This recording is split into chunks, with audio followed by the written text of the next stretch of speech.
يا أيها الذين آمنوا إذا قيل لكم تفسحوا في المجالس فافسحوا يفسح الله لكم وإذا قيل انشزوا فانشزوا يرفع الله الذين آمنوا منكم والذين أوتوا العلم درجات والله بما تعملون خبير. بسم الله الرحمن الرحيم. السلام عليكم ورحمة الله وبركاته. إن الحمد لله نحمده ونستعينه ونستغفره. Sesungguhnya segala puji adalah milik Allah Subhanahu wa taala. Kepada Allah lah kita memuji, memohon pertolongan dan memohon ampunan. Wa na'udzu billahi min syururi anfusina wa sayyiati a'malina, dan kita berlindung kepada Allah dari kejahatan jiwa dan keburukan amal perbuatan kita. May yahdihillahu fala mudilla lahu wa may yudlil fala hadiya lahu. Siapa yang Allah berikan hidayah, tidak ada yang dapat menyesatkannya, dan siapa yang disesatkan, tidak ada yang dapat memberi hidayah baginya. Wa asyhadu an la ilaha illallah rabbi wahdahu la syarika lah, wa asyhadu anna Muhammadan abduhu wa rasuluh. Dan kita bersaksi tidak ada yang berhak disembah selain Allah. Allah adalah Rabb kita, Zat yang Maha Esa, tiada sekutu baginya. Dan kita bersaksi bahwa Nabi Muhammad adalah hamba dan utusan Allah. Ya ayyuhalladzina amanu taqullaha haqqa tuqatih wa la tamutunna illa wa antum muslimun. Wahai orang-orang yang beriman, bertakwalah kepada Allah Subhanahu wa taala dengan sebenar-benarnya takwa, dan janganlah wafat kecuali dalam keadaan Islam. Amma ba'du. Ayohal ikhwah, bapak dan ibu yang dimuliakan oleh Allah Subhanahu wa taala, alhamdulillah atas segala nikmat dan karunia yang Allah Subhanahu wa taala limpahkan kepada kita. Tidak terasa kita sekarang berada di pertengahan tahun dari bulan Hijriah, dan kita tidak membahas bahwasanya kita berada di awal tahun dari tahun Masehi, karena memang tidak ada kaitan dan sangkut paut dengan kita, baik secara langsung ataupun tidak. Karena tahun baru Masehi bukanlah tahun baru Islam, dan juga walaupun merupakan pergantian tahun dari tahun sebelumnya ke tahun yang baru, tidak ada ritual khusus atau ibadah khusus yang dapat dilakukan oleh seorang muslim dalam berpisah dengan tahun ataupun menjamu tahun yang baru. Sesuatu yang sangat mengherankan jika ada seorang muslim yang dia sibuk dalam pergantian tahun, berpisah dengan tahun sebelumnya dan menyambut tahun yang baru dengan segala bentuk ritual yang dia lakukan. Dan yang sangat disayangkannya, di saat banyak yang terjerumus dalam kemaksiatan di malam tahun baru Masehi, banyak orang-orang yang berinisiatif untuk melakukan ritual ibadah di malam tersebut. Ini ibarat keluar dari mulut harimau masuk ke dalam lubang buaya. Artinya memalingkan orang dari kemaksiatan, kemudian memasukkannya ke dalam kebid'ahan. Tidak pernah kita mendengar umat Nasara mereka merayakan atau melakukan ritual ibadah di malam Idul Fitr, ataupun orang-orang Yahudi melakukan ritual ibadah di malam Idul Adha. Tapi ada di antara kaum muslimin yang justru sibuk melakukan ritual ibadah khusus di malam yang tidak ada kaitan dalam agamanya. Sesuatu yang sangat mengherankan, sesuatu yang sangat menganehkan. Di malam Idul Fitri dan Idul Adha yang disunahkan baginya untuk bertakbir, dia tertidur dalam kelelapan. Sedangkan di malam tahun baru tersebut malah melakukan segala macam acara. Ada yang masuk dalam ranah kemaksiatan, ada yang masuk dalam kebid'ahan. Maka yang terbaik bagi seorang muslim adalah tidak menjadikan sesuatu kegiatan khusus di malam tersebut. Samakanlah dengan malam-malam yang lain. Samakan dengan malam-malam yang lain, ya. Jadi tidak dibuatkan ritual khusus. Karena jika dikhususkan di malam tahun baru Masehi untuk melakukan ritual ibadah tertentu, maka ini masuk dalam kategori bid'ah idhafiyah. Artinya walaupun ibadahnya itu ibadah yang disyariatkan, yang dilakukan seperti tahajud ataupun berzikir, tetapi dikhususkan di malam tertentu yang tidak ada pengkhususan dari Nabi SAW, maka ini masuk dalam perkara bid'ah idhafiyah. Bid'ah idhafiyah, sesuatu juga yang termasuk dalam bagian dari kebid'ahan. Kita sekarang berada di bulan Rajab ayuhal ikhwah, di pertengahan dari bulan Rajab, di tanggal 14 Rajab kalau penanggalan Ummul Qura, tapi kalau penanggalan di Indonesia masih tanggal 13 Rajab. Bulan yang sangat istimewa, salah satu dari 4 bulan suci sebagaimana yang Allah firmankan, inna iddatash syuhuri indallahi 12 syahra fi kitabillah yauma khalaqas samawati wal arda minha arba'atun hurum. Sesungguhnya jumlah bilangan bulan di sisi Allah ada 12 bulan dan 4 diantaranya adalah bulan suci. Nabi SAW menjelaskan 4 bulan suci tersebut, thalathatun mutawaliyat, 3 bulan berurutan, yaitu Dzulqa'dah, Dzulhijjah dan Al-Muharram. Wa Rajab syahrul mudhar baina Jumada wa Sya'ban, dan Rajabnya bangsa Mudhar, yaitu bulan di antara Jumada dan Sya'ban.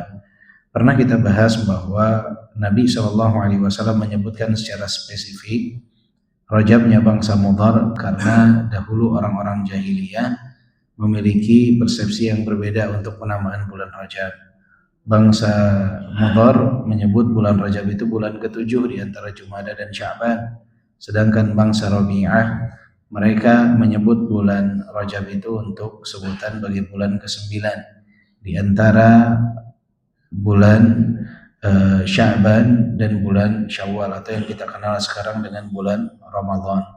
Maka Nabi ingin menegaskan di sini bahwa Rajab yang benar adalah penamaan yang diberikan oleh bangsa Mudhar, yaitu untuk bulan ke-7 di antara Jumada dan Sya'ban.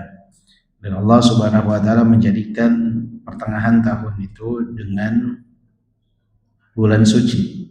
Kata para ulama, Allah menjadikan 2 bulan suci di akhir, 1 di awal dan 1 di pertengahan, yaitu agar orang di masa dia mengalami futur dari bulan suci yang pertama, kemudian ada lagi di penghujung, disimpan di pertengahan, itu untuk meningkatkan kembali kesadaran dia, untuk terus meningkatkan keistiqomahan kepada Allah Subhanahu wa taala. Kemudian dijadikan 2 di akhir, yaitu Dzulqa'dah dan Dzulhijjah. Karena apa? Karena innamal a'malu bil khawatim. Amalan itu tergantung kepada penghujungnya. Oleh sebab itu bersyukur ketika kita sekarang berada di bulan Rajab, dan ini juga merupakan bulan persiapan untuk menuju bulan Ramadan. Bulan Rajab disebut oleh Abu Bakar Al-Balkhi sebagai Syahruz Zar', bulannya menanam bibit. Dan bulan Sya'ban dikenal dengan bulan Suqi Zara', bulannya menyirami tanaman. Dan bulan Ramadan adalah bulan Isadi Zara', bulannya menuai hasil.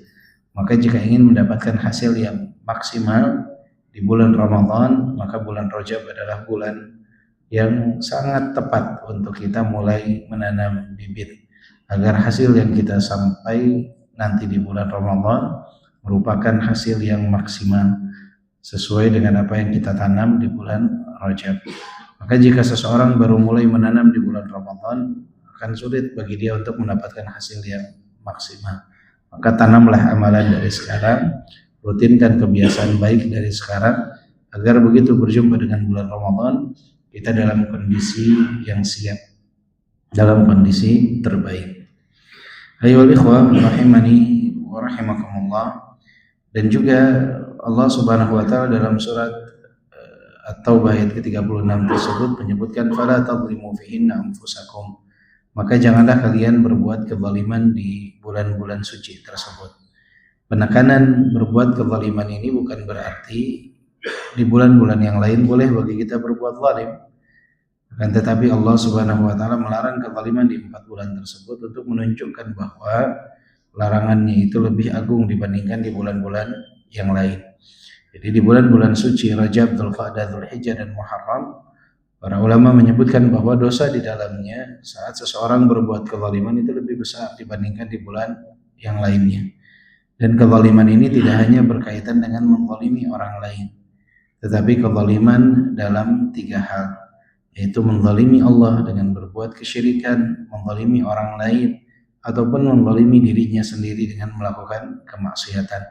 Ini juga bagian daripada perbuatan kezaliman, sehingga kita harus menghindarkan diri kita dari kezaliman di setiap bulan, tetapi lebih ditekankan di bulan-bulan suci tersebut. Dan alhamdulillah kita sekarang berada di salah satu dari 4 bulan suci, yaitu berada di bulan Rajab. Akan tetapi perlu diingat kembali, tidak ada ritual ibadah khusus di bulan Rajab yang disyariatkan. Jadi tidak ada puasa khusus bulan Rajab, tidak ada ibadah khusus di bulan Rajab, ataupun tidak ada acara-acara khusus di bulan Rajab yang memiliki kekuatan dalil untuk dijadikan sebagai sandaran.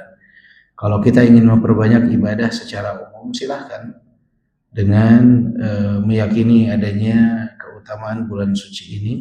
Kita ingin memperbanyak amalan saleh, ingin menggiatkan puasa Senin Kamis, puasa Ayyamul Bid, ataupun puasa Daud, tafadhalu, silahkan. Tetapi tidak boleh mengkhususkan sesuatu ibadah di bulan ini dibandingkan di bulan yang lain dengan dalih memiliki keutamaan secara khusus dari rangkaian ibadah di tanggal-tanggal tertentu. Misalkan mengkhususkan puasa di 1 Rajab, atau mengkhususkan puasa 1 bulan penuh di bulan Rajab. Ini semua membutuhkan dalil yang jelas, baik dari Al-Quran ataupun As-Sunnah. Ayohal ikhwah rahimani wa rahimakumullah, insyaallah kita akan lanjutkan pembahasan kita dari kitab Fawaidul Fawaid, yang mana kita masuk dalam subbab wa asa an takrahu syai'an wa huwa khairul lakum. Bisa saja engkau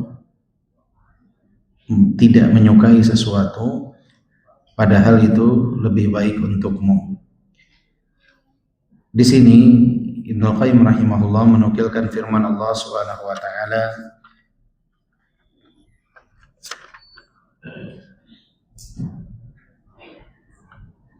yang hadis Allahumma inni abduka wa ibnu abdik udah dibahas ini. Sudah ya? Sudah ya. Di sini Ibnu Qayyim rahimahullah menukilkan firman Allah Subhanahu wa taala dalam surat Al-Baqarah ayat 216.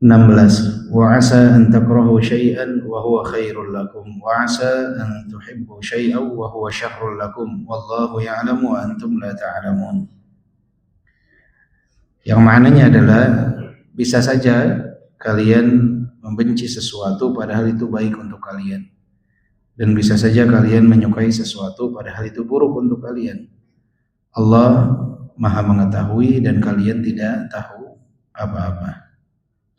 Ayat ini ayohal ikhwah rahimani wa rahimakumullah menunjukkan kepada kita bahwa kadangkala kita melihat sesuatu itu buruk di pandangan kita, padahal di baliknya ada hikmah yang sangat luar biasa.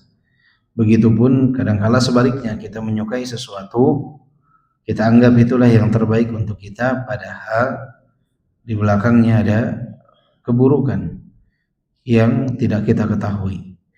Maka di sini seorang hamba harus menyadari bahwa pengetahuan dia tentang sesuatu itu terbatas. Apakah itu baik atau buruk, kita ini hanya tahu sesuatu yang nampak di hadapan kita.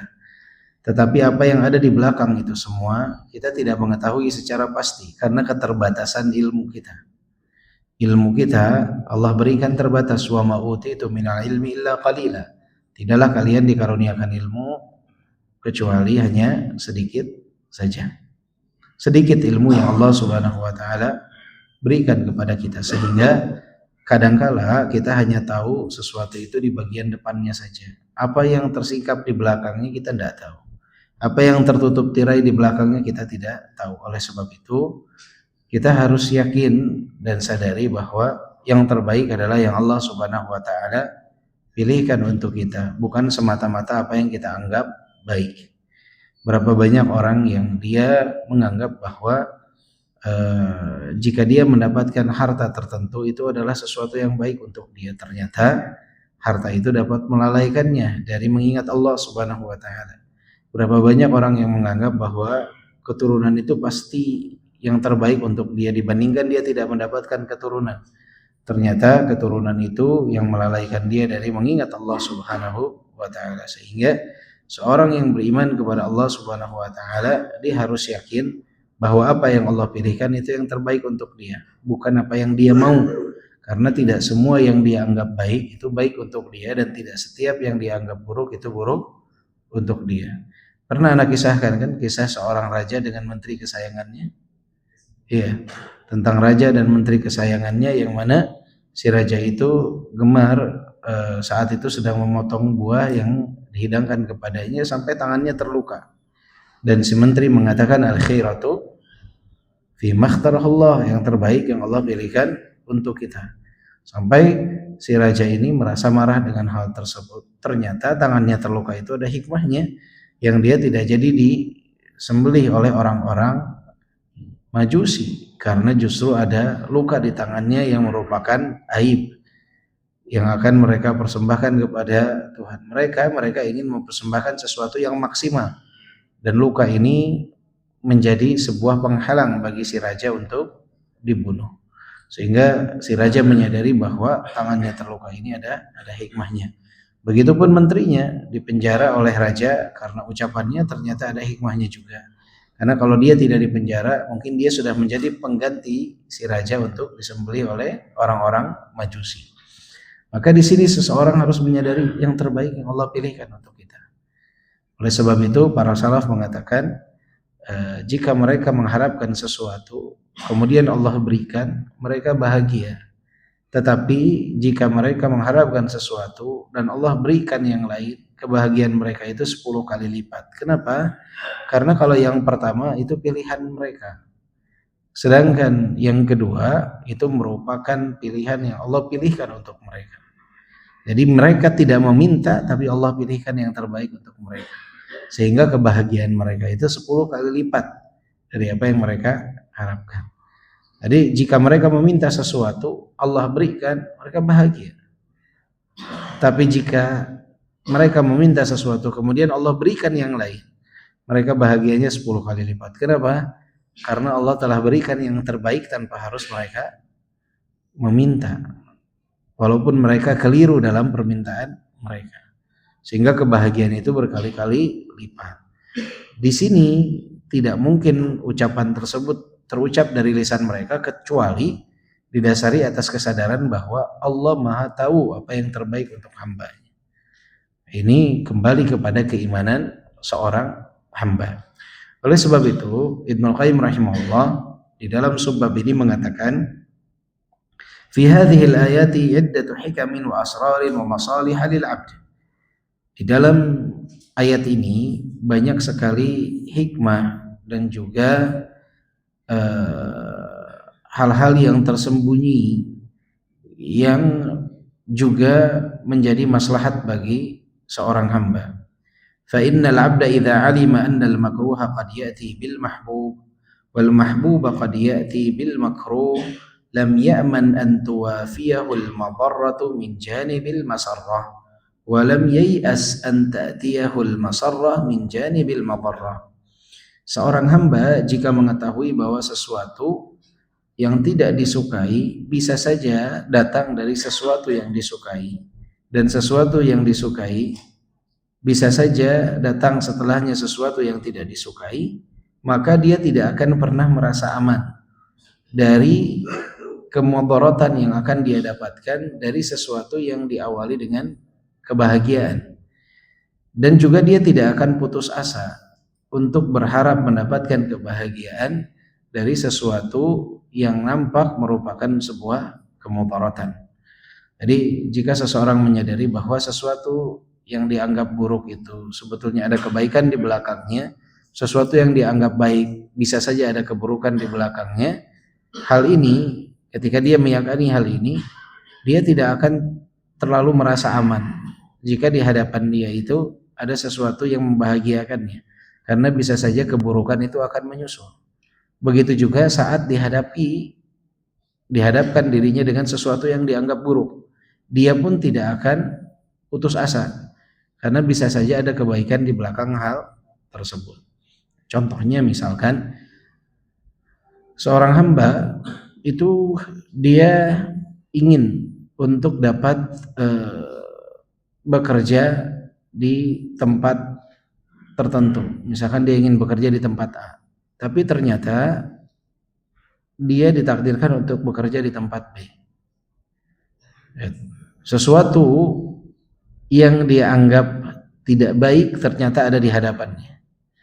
Orang yang menyadari tentang keimanan bahwa Allah menakdirkan yang terbaik baginya, dia tidak akan putus asa. Karena dia sadar bisa jadi dari sesuatu yang tidak dia harapkan ini, di belakangnya ada kebaikan yang sangat besar. Ternyata di tempat kerja yang baik ini, dia lebih mudah untuk meniti karirnya. Ternyata di sana dia lebih mudah untuk beribadah kepada Allah Subhanahu wa taala. Ternyata justru di tempat itulah dia diberikan kemudahan-kemudahan sehingga bahkan menemukan jodohnya, mendapatkan banyak kebaikan yang tadinya dia anggap hal tersebut bukan pilihan terbaik untuknya.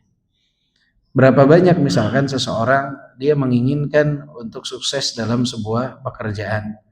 Ternyata Allah Subhanahu wa taala tidak menakdirkan hal tersebut, dianggap itu buruk. Ketahuilah bisa saja di belakangnya ada kebaikan yang nyata. Berapa banyak yang akhirnya dia ketika mendapatkan PHK dari tempat pekerjaannya dianggap itu buruk. Ternyata dari sanalah dia mulai untuk berwirausaha. Kemudian Allah berikan keberkahan dan hingga akhirnya terbuka lebar usaha baginya dan rezeki yang berlimpah yang dia dapatkan. Maka jangan putus asa atas sesuatu yang kita anggap di awal itu sebagai sesuatu yang buruk. Di belakangnya bisa saja ada hikmah. Jangan pernah putus asa. Begitu pula kebalikannya. Banyak orang yang ketika mendapatkan sebuah kenikmatan, dia lengah. Dia merasa aman bahwa tidak ada keburukan. Orang baik kok yang saya dapatkan. Padahal bisa saja di belakangnya ada keburukan. Ketika dia mendapatkan gaji yang besar, dianggap itu kebaikan bagi dia. Ternyata dia tidak dapat mengelola harta tersebut dengan baik. Sehingga akhirnya mas'uliyah, tanggung jawab yang harus dia pertanggungjawabkan di hadapan Allah Subhanahu wa taala atas harta tersebut sangat banyak. Banyak orang yang merasa senang, wah alhamdulillah saya dapat karunia keturunan. Ternyata dia lengah dari nikmat yang Allah berikan tersebut, sehingga keturunan yang harusnya menjadi hujjah bagi dia di hadapan Allah Subhanahu wa taala justru menjadi hujjah atasnya di hadapan Allah Subhanahu wa taala. Keturunan yang harusnya dapat mempermudah jalan dia menuju surga Allah justru menyeret dia menuju kemurkaan Allah Subhanahu wa taala karena kelengahan tadi. Maka seseorang itu ketika mendapatkan sebuah kenikmatan, dia tidak boleh merasa aman bahwa tidak ada keburukan yang akan menyusul. Begitu juga ketika mendapatkan sesuatu yang dianggap buruk, dia tidak boleh putus asa karena bisa saja banyak kebaikan di belakang hal tersebut. Harus selalu yakin bahwa apa yang Allah pilihkan itu yang terbaik untuknya, dan tidak menjadikan dia putus asa atas apa yang tidak dia dapatkan, dan tidak menyebabkan dia bangga diri atas apa yang dia terima.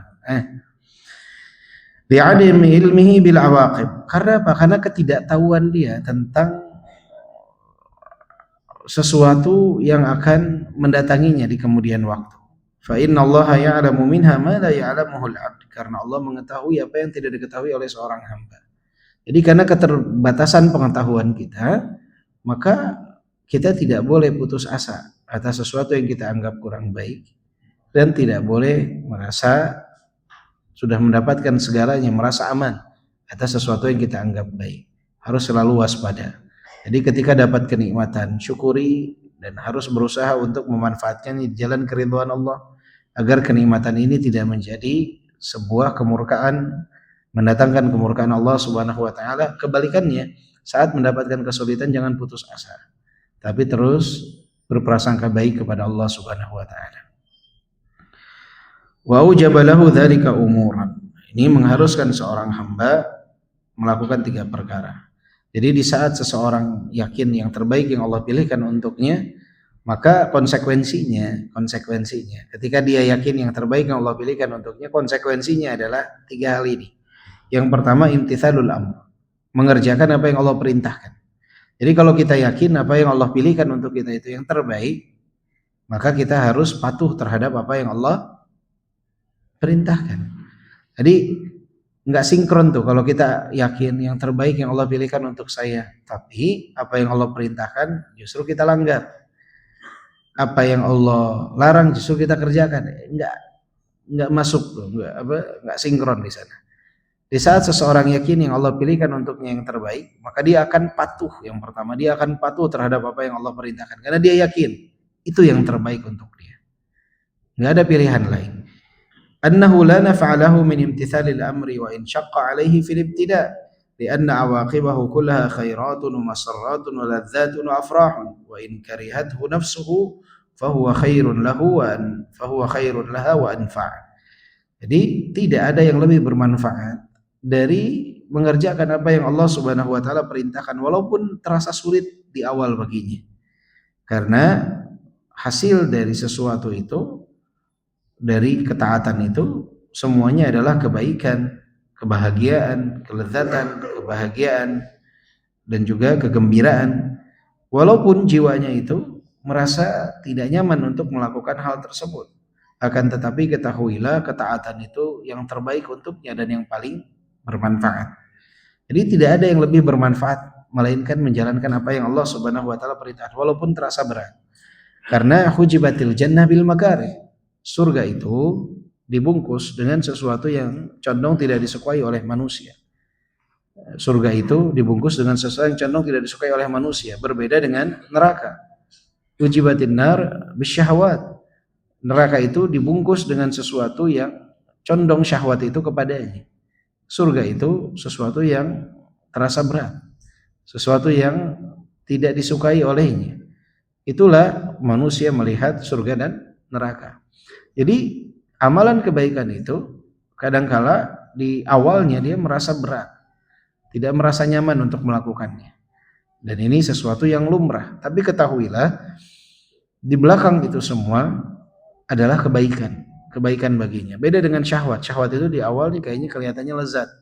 Padahal ketika dilakukan, diamalkan, itu banyak ketidaknyamanan yang akan diraih oleh seseorang. Dan efeknya adalah neraka Allah Subhanahu wa taala. Maka seorang hamba yang dia yakin bahwa apa yang terbaik yang Allah pilihkan untuknya, dia tidak akan ragu untuk melakukan apa yang Allah Subhanahu wa taala perintahkan. Apa yang Allah perintahkan dia akan kerjakan. Dia yakin ini yang terbaik. Ini yang terbaik untuk dia. Walaupun dia ngerasa kayaknya berat nih, sesuai ya. Tapi yakin itu yang terbaik yang Allah pilihkan untuknya.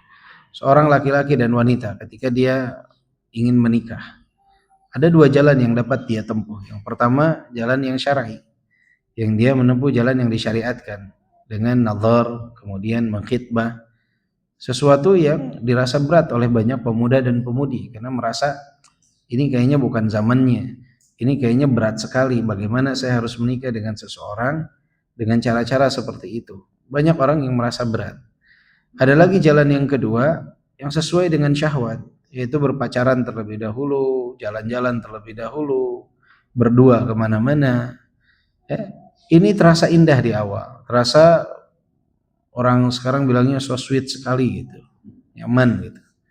Tapi efeknya apa? Efeknya adalah keburukan. Efeknya adalah keburukan. Banyak orang yang ketika dia mengawali hubungannya dengan berpacaran, yang dilihat adalah sisi positif, yang baik-baik, keindahan semua di awal. Maka dia akan mendapatkan rasa kaget ketika dia menikah, keburukan-keburukan itu muncul. Sehingga ekspektasinya itu semuanya indah. Ternyata yang didapati adalah keburukan yang tidak dia lihat di saat masa berpacaran. Dan banyak yang tidak sabar dengan hal tersebut. Hingga akhirnya pacarannya 5 tahun, menikahnya 5 bulan. Banyak yang seperti ini. Tapi orang yang menempuh jalan yang syar'i, karena diawali dengan hal-hal yang belum dia saksikan, belum dia lihat, belum dia tempuh di masa sebelumnya, maka ketika melihat sesuatu yang indah, kebaikan demi kebaikan yang ada pada pasangannya, muncul di sana rasa syukur. Karena sesuatu ini belum pernah dia lihat.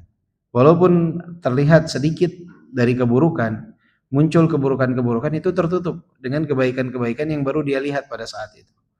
Dengan hal-hal yang baru dia lihat pada saat itu. Beda dengan yang terbiasa melihat sesuatu yang istimewa dari pasangannya, kemudian tiba-tiba dihadapkan dengan keburukan yang tiba-tiba muncul secara mendadak. Kebaikan ini sudah menjadi sesuatu yang lumrah bagi dia, sesuatu yang tidak spesial lagi bagi dia, maka keburukan ini akan sangat memukulnya. Contohnya beginilah, ketika seseorang itu dia berpacaran, dia lihat misalkan, wah pasangannya ini ketika bertemu tuh menggunakan aroma yang sangat wangi sekali. Kemudian berhias dan berdandan si pacar wanitanya ini. Kemudian dia bisa berpegangan tangan, jalan-jalan ke sini, ke sana, ngobrol, semua kata-kata indah. Semua hal-hal indah yang dia lihat. Maka ketika dia misalkan menikah, kemudian lihat si istrinya ini, yang tadinya pacarnya yang kemana-mana bermake up tanpa make up, dia jadi lihat kok aneh sekali nih muka istrinya. Tidak secantik ketika dia bermake up. Kemudian juga ketika melihat istrinya atau bersama dengan istrinya saat istrinya dari dapur. Beda dengan ketika berpacaran yang selalu beraroma yang sangat wangi. Akhirnya banyak hal-hal yang tidak menyenangkan yang muncul. Sedangkan hal yang menyenangkan itu sudah menjadi sebuah kebiasaan bagi dia. Sehingga nilai minusnya ini begitu besar. Nah, beda halnya dengan seseorang yang menempuh jalur yang syar'i. Ketika dia menikah, dia baru tuh melihat keindahan istrinya saat berhias, dia baru melihat aroma wangi istrinya, dia baru mencium aroma wangi istrinya saat dia menikah, sehingga ketika istrinya baru dari dapur, sesuatu yang dianggap tidak masalah. Toh saya menemukan sesuatu yang istimewa dari istri saya tersebut. Jadi hal positif itu menutupi keburukan-keburukan kecil yang ada. Beda halnya dengan yang berpacaran. Jadi kenapa akhirnya orang yang menikah dengan jalur yang syar'i itu condong relatif mayoritas ya, walau tidak semua, mayoritas itu lebih langgeng dibandingkan yang diawali justru dengan berpacaran. Yang diawali dengan berpacaran. Ini yang terbaik yang Allah pilihkan. Nggak ada keburukan yang datang di saat seseorang tidak menjalankan apa yang Allah Subhanahu wa taala perintahkan. Man taraka syai'an lillah awwadallahu khairan minhu. Siapa yang meninggalkan sesuatu karena Allah, Allah akan ganti dengan yang jauh lebih baik. Yakin. Makanya para pemuda harus yakin.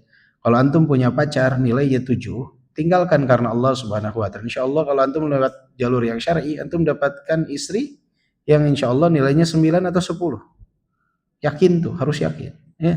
Man taraka syai'an lillah awwadallahu khairan minhu. Siapa yang meninggalkan sesuatu karena Allah, Allah akan ganti dengan yang jauh lebih baik. Jadi nggak perlu ragu dengan hal tersebut. Walaupun misalkan wanitanya sama, tetapi dengan nilai yang sudah jauh lebih tinggi jika antum mendapatkannya lewat jalur yang diridhai oleh Allah Subhanahu wa taala, bukan lewat jalur berpacaran. Begitu juga dengan pintu rizki, sama juga. Siapa yang meninggalkan sesuatu karena Allah, Allah akan ganti dengan yang jauh lebih baik. Jika ada pekerjaan di hadapan kita yang kurang baik, kemudian kita tinggalkan, maka yakinlah Allah akan berikan sesuatu yang jauh lebih baik. Sesuatu yang jauh lebih baik. Harus yakin dengan hal tersebut. Menjalankan perintah itu tidak akan menjadikan seorang hamba itu terlantar. Nggak akan. Pasti yang terbaik yang akan dia dapatkan. Tidak ada kehinaan dari ketaatan, tuh nggak ada. Karena orang yang taat itu dia mau merendahkan diri di hadapan Allah. Maka nggak mungkin Allah rendahkan dia di hadapan makhluk. Yakin. Orang yang tidak mau merendahkan diri di hadapan Allah dengan melakukan ketaatan, Allah akan hukum dia dengan apa? Dengan kehinaannya di hadapan makhluk. Kehinaan dia mengekor di belakang syahwat. Karena enggaknya dia tunduk dan patuh kepada Allah Subhanahu wa taala. Itu harus yakin. Di saat kita tunduk dan patuh kepada Allah, kita merendahkan diri kita di hadapan Allah, tidak mungkin Allah Subhanahu wa taala menjadikan hamba ini hina di hadapan makhluk. Enggak mungkin. Pasti Allah muliakan. Berbeda halnya dengan orang yang tidak mau tunduk, tidak mau merendahkan diri di hadapan Allah. Hukuman pertama yang akan diberikan kepadanya, dia akan hina di hadapan makhluk. Dia akan merendahkan diri di hadapan makhluk. Akan mengekor di belakang syahwat. Itu efeknya. Ya. Wa kadzalika la syai'a adarru 'alaihi min irtikabin nahi. Wa in hawiyathu nafsuhu wa malat ilaihi fa inna awaqibahu kullaha al-alam wa ahzanun wa syururun wa masaib. Dan begitu pula tidak ada yang lebih memudaratkan dari melakukan apa yang dilarang. Walaupun jiwa seseorang itu menginginkan dan condong kepadanya, ketahuilah bahwa efek dari perbuatan yang telah dilarang oleh Allah Subhanahu wa taala semuanya adalah kepedihan, kesedihan, keburukan dan juga musibah. Jadi kalau orang tetap kekeh melakukan apa yang dilarang, walaupun jiwanya ingin, ingat bahwa efek dari kemaksiatan yang dikerjakan itu adalah kesedihan yang amat panjang, keburukan dan musibah.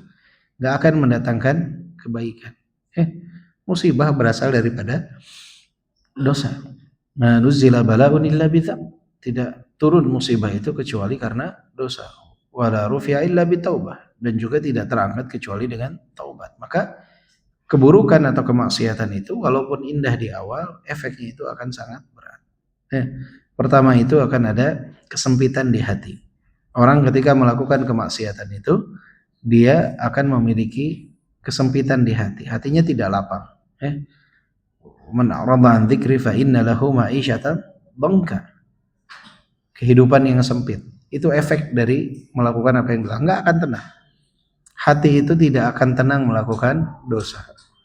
Walaupun berseri-seri, tertawa-tawa, hatinya tidak bisa dibohongi. Dia tidak akan nyaman dengan perbuatan dosa. Enggak akan nyaman. Maka ingat, maksiat itu walaupun indah di awal, dia hanya beberapa saat saja. Setelah itu adalah penyesalan. Setelah itu adalah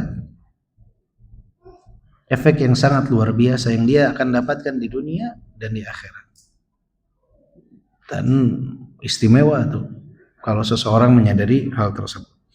Wa khasiyatul aqli tahammulul alami liyasir lima yuqibuhu min al-ladzati al-'azimati wal khairil katsir wa ijtinabul ladzati al-yasirah lima yuqibuha min al-alami al-'azim wasyarril tawil. Dan akal yang sehat dia itu akan mampu untuk menanggung rasa pedih yang sedikit ketika dia dihadapkan bahwasannya kelak dia akan mendapatkan hasil dari kelezatan yang amat agung dan kebaikan yang banyak, dan juga dia akan menghindarkan diri dari kelezatan yang sedikit jika efek dari hal tersebut akan mendatangkan rasa sakit yang amat agung dan keburukan yang amat panjang. Jadi kalau seseorang punya akal yang sehat, dia itu tidak masalah sulit sedikit, merasa sakit sebentar, tidak masalah. Yang penting kelak dia akan mendapatkan kebaikan yang amat banyak.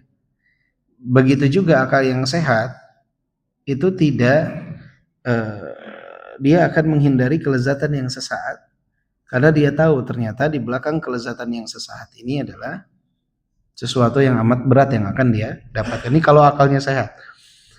Jadi kalau seseorang punya akal sehat, dia tidak melihat sesuatu yang ada di hadapannya, tapi efek dari perbuatannya ini apa. Orang yang punya akal yang sehat. Walau sulit, tidak masalah.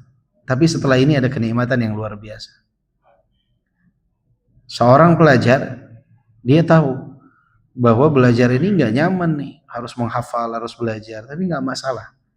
Dia belajar sebentar, setelah itu dia akan mendapatkan kebahagiaan dengan bisa mengerjakan ujian, dengan lulus, dengan nilai yang baik, kemudian bisa bekerja di tempat yang baik.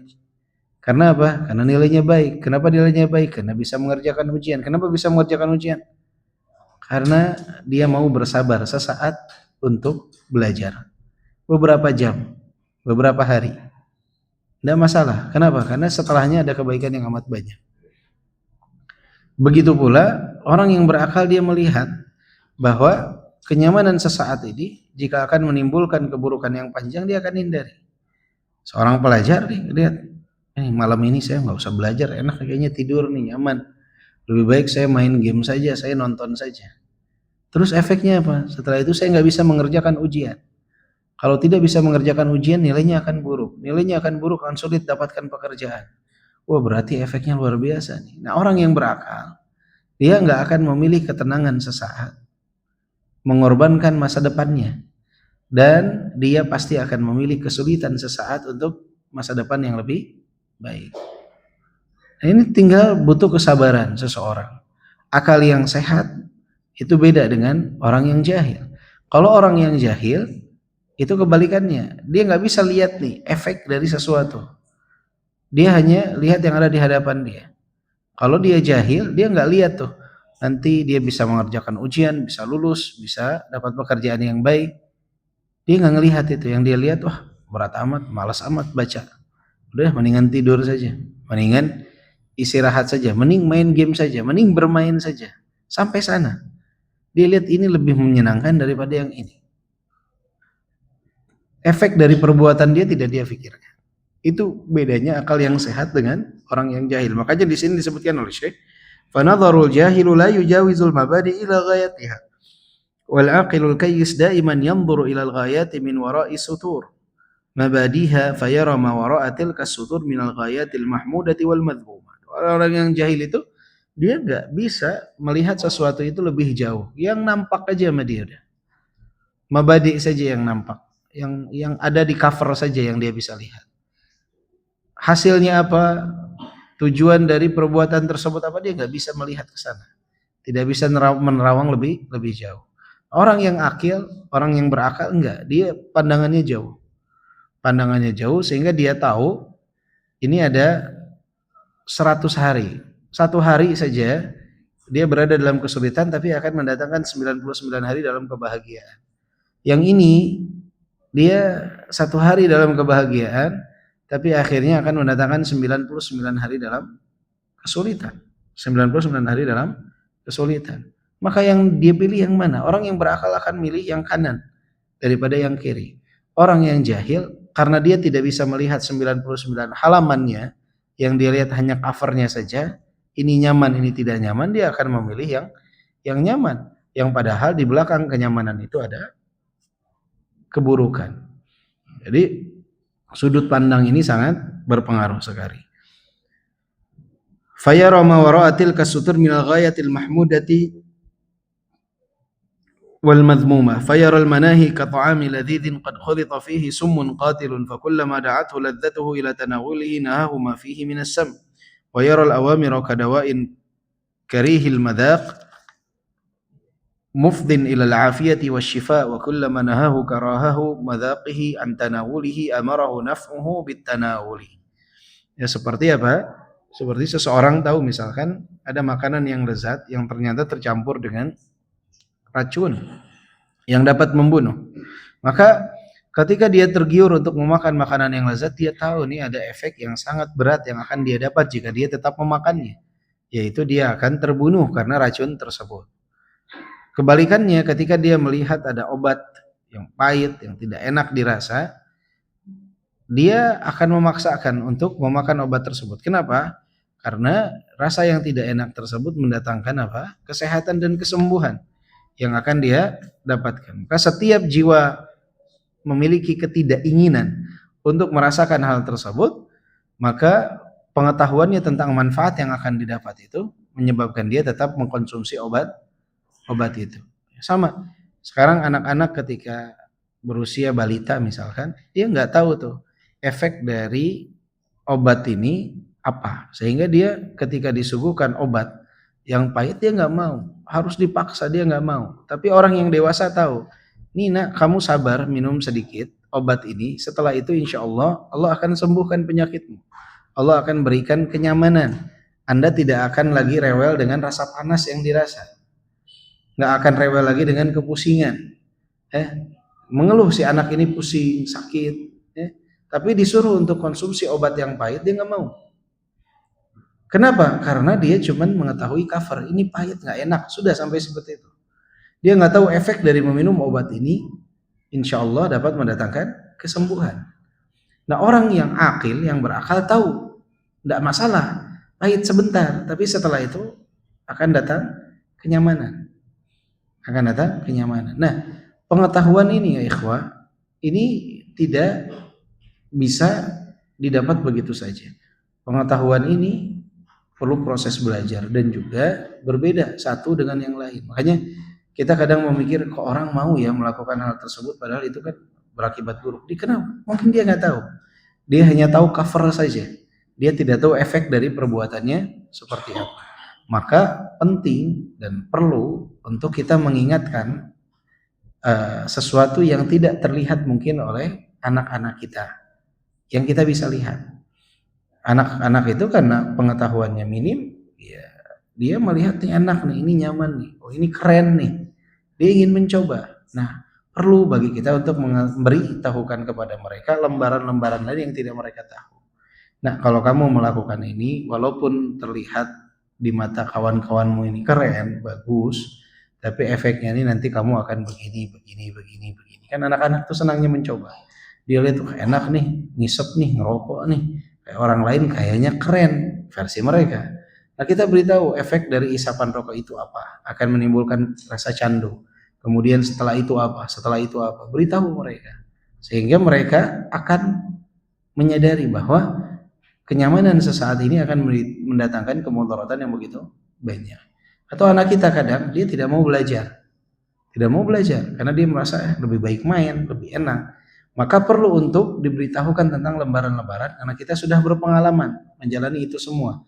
Nah, kalau kamu tidak belajar, nanti kamu akan begini. Sehingga sudut pandangnya merasa jadi lebih luas, pengetahuannya jadi lebih besar. Tentunya disesuaikan dengan usia. Jadi cara penyampaiannya disesuaikan dengan usianya. Ya nggak mungkin terlalu detail menjelaskan kepada anak balita ataupun anak kelas 1 SD, 2 SD. Berbeda dengan menjelaskan kepada anak kelas 3 SMA. Jadi intinya sama, beritahukan mereka tentang lembaran-lembaran yang tidak terlihat oleh mereka, yang telah kita jalani dalam kehidupan kita, tetapi cara penyampaiannya itu disesuaikan. Kalau misalkan kita mau menasihati orang yang lebih tua, cara penyampaiannya pun disesuaikan. Intinya adalah banyak orang yang memilih sesuatu yang nyaman sesaat itu karena mungkin ketidaktahuan dia tentang efek daripada hal tersebut. Banyak orang yang tidak mau bersabar sedikit atas kesulitan karena dia tidak tahu efek daripada kesabaran tersebut apa. Maka perlu untuk diberitahukan. Walakin hadza yahtaju ila fadli ilmin tudraku bihi al-ghayatu min mabadihana. Ini kata siapa? Ini membutuhkan ilmu agar tahu seseorang itu tujuan dari sesuatu itu apa, hasil dari sesuatu apa. Enggak cuman cover luar, enggak cuman awal doang yang dia ketahui. Dan ini membutuhkan ilmu. Selain daripada ilmu apa? Wa quwwati sabrin yuwattinu bihi nafsahu ala tahammuli masyaqqati at-tariq lima yu'ammilu indal ghayah fa idza faqada al-yaqin wa sabr ta'azzara alaihi dzalik. Yang kedua kata beliau, tidak hanya ilmu tapi juga harus punya kesabaran. Tidak hanya kesabaran tapi juga harus punya keyakinan tentang apa yang akan didapatkan nantinya. Jadi ketika dia sudah tahu nih, ini lebih baik bagi dia, sabar dikit. Ini lebih baik bagi dia, butuh bagi dia apa? Kesabaran. Yang sedikit ini butuh kesabaran. Dan kesabaran ini yang menjadikan sesuatu ini terasa sedikit atau lama, sedikit atau banyak. Kesulitan ini bagi sebagian orang kebanyakan. Kenapa? Karena dia tidak punya kesabaran. Nah, kalau kesabaran ini ada, dia bisa melalui ini masa sulit tersebut. Karena orang yang tidak sabar sehari ini serasa setahun bagi dia. Orang yang sabar, dia akan menjalaninya dengan penuh kenikmatan. Kenapa? Karena dia tahu efeknya apa. Jadi ilmu saja tidak cukup. Perlu juga kesabaran. Berapa banyak sekarang orang yang tahu ya ikhwah, halal dan haram. Banyak yang tahu. Tapi berapa orang yang sabar untuk tidak melakukan yang diharamkan? Berapa orang yang sabar untuk mengerjakan ketaatan? Tidak banyak. Sedikit.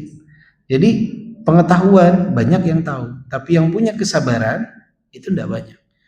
Maka pengetahuan ini akan menjadi sia-sia kalau tidak memiliki kesabaran. Sabar dalam ketaatan dan sabar dalam menjauhi kemaksiatan. Penting sekali. Berapa banyak orang yang tahu tapi tetap mengerjakan keburukan. Berapa banyak orang yang tahu tentang ketaatan tapi masih banyak yang lalai dalam ketaatan. Dia tahu ini baik buat dia, ini buruk buat dia. Tapi sedikit yang sabar. Sabaran ini sesuatu yang luar biasa. Ya Allahumma ja'alna minhum. Ya semoga Allah jadikan kita termasuk golongan mereka, orang-orang yang bersabar. Setiap kita tahu mana yang baik, mana yang buruk, kaget.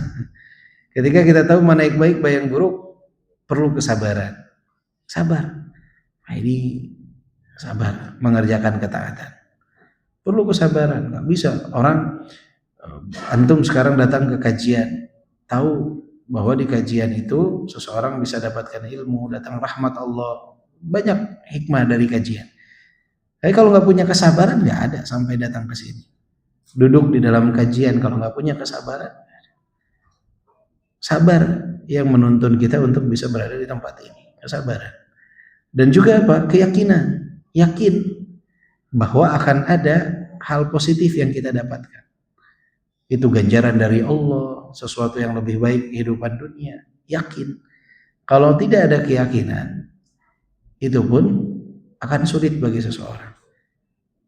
Tahu tapi nggak yakin, beda antara yang tahu dan yakin. Orang kalau tahu dan yakin itu akan memudahkan dia untuk bersabar.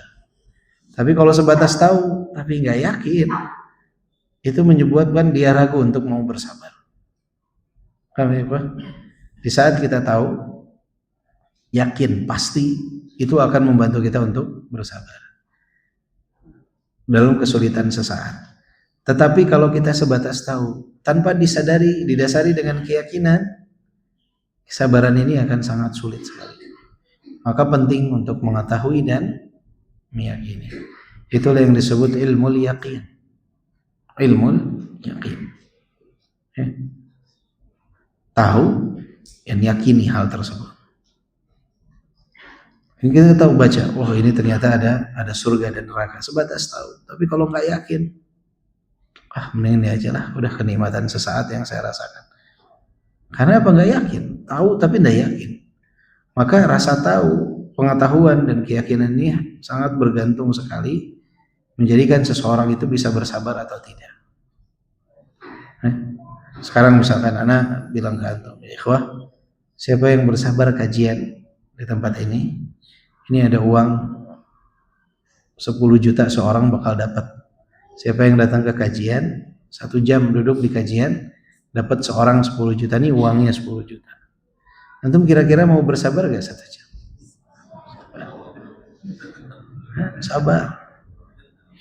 Sabar. Kenapa? Yakin. Kenapa bisa yakin? Ada uangnya, udah terjamin tuh. Tahu dan yakin. Nah sekarang kenapa orang ketika di yang Jumat berkah lah, banyak orang membagikan Jumat berkah ya. Itu masjid yang membagikan Jumat berkah, itu yang hadir banyak hari Jumat itu anak-anak kecil. Yakin. Dia mau sabar mendengarkan khutbah karena ada sesuatu yang dia incar, dia yakin dia dapat. Dia mau bersabar. Yakin dengan hal tersebut. Pengetahuan didasari dengan keyakinan. Kalau tidak yakin,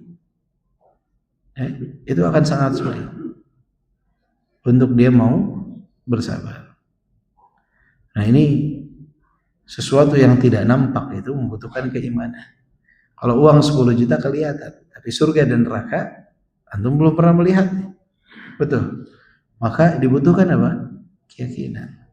Kalau antum bisa yakin, kita bisa yakin, keimanan kita betul-betul mantap tentang surga dan neraka, itu akan mendatangkan kesabaran bagi kita untuk melakukan ketaatan dan sabar bagi kita untuk menjauhi kemaksiatan. Jadi nilai keyakinan ini akan sangat membantu kesabaran kita. Makanya kata Syekh di sini sebutkan wa quwwati sabri yuwattinu bihi nafsahu ala tahammuli masyaqqati at-tariq bima yu'amilu 'inda al-ghayah fa idza faqada al-yaqini was-sabr ta'adzara 'alaihi dzalik. Jadi kalau hilang rasa sabar dan keyakinan, hilang itu semua. Wa idza qawiya yaqinuhu wa sabruhu hana 'alaihi kullu masyaqqatin yatahammaluha fi talabil khairi ad-da'im wal ladzati ad-da'imah. Jika kuat keyakinan dan kesabaran, maka akan terasa ringan setiap perintangan dan dia akan menanggung hal tersebut dalam upaya mendapatkan kebaikan yang kekal dan kelezatan yang kekal. Kalau ada keyakinan dan pengetahuan didasari dengan keyakinan akan mendatangkan apa? Kesabaran. Jadi keyakinan dan kesabaran ini sesuatu yang sangat penting. Yang kedua, ketika kita tahu bahwa segala sesuatu itu yang terbaik yang Allah pilihkan untuk kita, yang pertama tadi apa? Berupaya untuk menjalankan ketaatan. Dan ketaatan ini tidak dapat terjalankan dengan baik kecuali di saat adanya keyakinan dan kesabaran, didasari dengan ilmu pengetahuan. Yang kedua, at-tafwidhu ilallah, menyerahkan urusan kepada Allah Subhanahu wa taala. Kalau kita tahu yang terbaik yang Allah pilihkan untuk kita, maka kita akan menyerahkan urusan kita kepada Allah, menyandarkan urusan kita kepada Allah, tidak akan menyandarkan kepada diri kita sendiri. Min asrari hadhihi al-ayah annaha taqtadi binal abdi at-tafwidha ila man ya'lamu awaqib al-umur wal ridha bima yakhtaruhu lahu wa yuqdihi lahu lamma yarju fihi min husnil aqibah. Jadi seorang hamba dia akan menyerahkan urusannya kepada Allah Subhanahu wa taala, karena Allah yang paling tahu apa yang terbaik untuk dirinya, dan dia akan ridha dengan apa yang Allah pilihkan dan apa yang Allah takdirkan untuknya. Kenapa? Karena Allah yang paling tahu mana yang terbaik untuk dia, yakin itu. Dia akan serahkan semuanya kepada Allah Subhanahu wa taala. Dia tidak akan menyerahkan kepada dirinya, tapi dia akan serahkan kepada Allah. Wa minha annahu la yaqtarih ala rabbih wa la yakhtaru alaihi wa la yas'alu ma laysa lahu bihi ilm. Hingga dia tidak akan mengusulkan sesuatu, bahkan mendikte Allah Subhanahu wa taala, dan tidak akan meminta apa yang tidak dia ketahui. Kan banyak orang yang ketika berdoa tuh dia seperti mendikte Allah Subhanahu wa taala. Ya Allah, jodohkan saya dengan si fulanah, kalau enggak si fulanah saya enggak mau nikah ya Allah. Subhanallah, didikte. Jadi seakan-akan dia yang paling tahu mana yang terbaik untuknya. Ya Allah, berikan aku pekerjaan tersebut. Kalau tidak lebih baik aku menganggur saja. Jadi mendikte Allah Subhanahu wa taala. Menganggap dia yang paling tahu mana yang terbaik untuk. Dia berharap sesuatu boleh. Ya Allah, jodohkan aku dengan si fulan. Jika memang itu yang terbaik untukku. Jika dia baik untukku dan agamaku. Jadi keinginan kita itu tetap dikaitkan dengan apa? Pengetahuan Allah Subhanahu wa taala mana yang terbaik. Allah yang lebih tahu. Jadi harapan kita kaitkan juga dengan hal tersebut. Jadi ya Allah, karuniakanlah aku pekerjaan itu jika memang pekerjaan ini mendatangkan kebaikan untukku, mendekatkanku kepadamu. Jadi ketika meminta sesuatu yang kita harapkan, kaitkan bahwa jika memang itu yang terbaik yang kau lihat ya Allah. Bukan malah kita mendikte Allah Subhanahu wa taala. Ya Allah, pokoknya ini, enggak mau selain ini. Ini namanya mendikte, padahal kita tidak tahu mana yang baik bagi kita pada hakikatnya. Kita hanya tahu cover saja. Kita hanya tahu di hadapan kita ini kayaknya baik, padahal belum tentu. Belum tentu. Fala'alla madarratahu wa halakahu fihi wa huwa la ya'lam. Bisa saja kebinasaan, keburukan yang akan dia dapatkan pada hal tersebut, padahal dia tidak tahu. Hanya jangan mendikte Allah Subhanahu wa taala. Fala yakhtaru ala rabbih syai'an bal yas'alu husnal ikhtiyari lahu an yurabbiyahu bima yakhtaru fala anfa'alahu min dzalik. Jadi jangan sampai seseorang itu memaksakan sesuatu, meminta kepada Allah Subhanahu wa taala. Yang harus dia lakukan adalah meminta yang terbaik dari Allah Subhanahu wa taala dan dijadikan dia ridha atas apa yang Allah Subhanahu wa taala pilihkan, karena tidak ada yang lebih bermanfaat dari hal tersebut. Jadi minta yang terbaik kepada Allah, minta agar diberikan keridhaan ketika ditetapkan hal tersebut bagi kita. Itu yang harus dilakukan, bukan malah memaksakan kehendak kepada Allah Subhanahu wa taala. Wa minha annahu idza fawwada ila rabbih wa radiya bima yakhtaruhu la amaddahu fi ma yakhtaruhu lahu bil quwwati alayhi wal azimati was sabr. وصرف عنه الآفات التي هي عرضة اختيار العبد لنفسه وأراه من حسن عواقب اختياره له ما لم يكن ليصل إلى بعضه بما يختاره هو لنفسه. Jadi maknanya adalah jika dia sudah menyandarkan diri kepada Allah Subhanahu wa taala dan ridha terhadap apa yang Allah Subhanahu wa taala pilihkan untuknya, Allah Subhanahu wa taala akan mengaruniakan kekuatan baginya, ketetapan, kemantapan dan juga kesabaran bagi dia untuk menjalankan apa yang Allah Subhanahu wa taala telah takdirkan, dan juga dia akan dipalingkan dari hal-hal keburukan yang mana hal tersebut bisa saja didapatkan jika hal tersebut disandarkan kepada pilihan dia.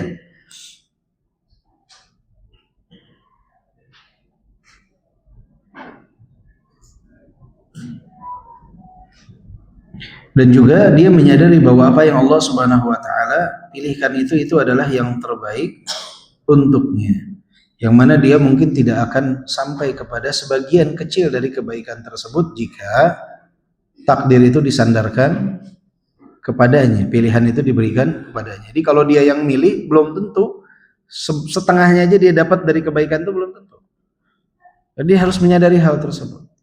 Jadi ini udah yang terbaik yang Allah pilihkan untuk dia. Dan di saat dia menyerahkan semuanya kepada Allah, Allah akan karuniakan bagi dia kekuatan, kesabaran untuk menjalankan hal tersebut. Dan dia akan dipalingkan dari keburukan. Yang mana kalau sesuatu itu disandarkan kepadanya, dia yang suruh milih, belum tentu dia dapat setengah dari kebaikan yang dia dapatkan. Harus yakin tentang hal tersebut. Jadi serahkan kepada Allah Subhanahu wa taala. Allah yang lebih tahu mana yang terbaik untuk kita. Jangan merasa kita lebih tahu dari Allah Subhanahu wa taala. Ya ikhwah, kadangkala dalam perkara dunia saja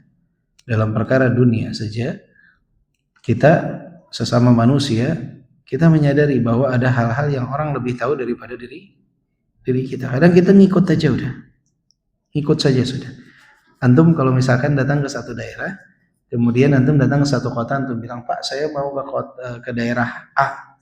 Kemudian kata bapaknya, "Iya." Antum pasrahkan, dia mau bawa lewat kanan, lewat kiri, yang penting sampai kepada daerah tersebut. Betul tidak? Betul.